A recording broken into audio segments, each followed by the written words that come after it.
হবে।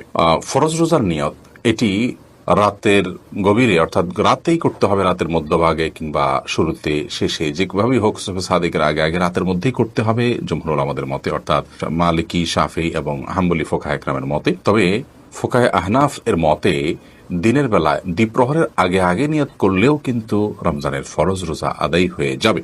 অন্যান্য যে নফল রোজাগুলো আছে সেগুলো দিনের বেলা দুপুরের আগে আগে পর্যন্ত নিয়ত করলেই হয়ে যাবে সবার সর্বসম্মতি ক্রমে। তাহলে খোলাসা কথা হলো, রমজানের ফরজ রোজার নিয়ত রাতেই করতে হবে অনেক ফোকাহে কেরামের মতে।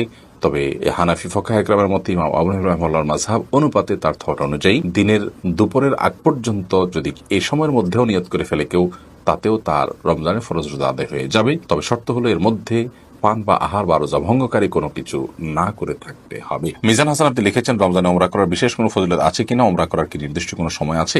রমজানে উমরা করার ফজিলত রয়েছে। নবী করিম সাল্লাল্লাহু আলাইহি ওয়াসাল্লাম থেকে হাদিস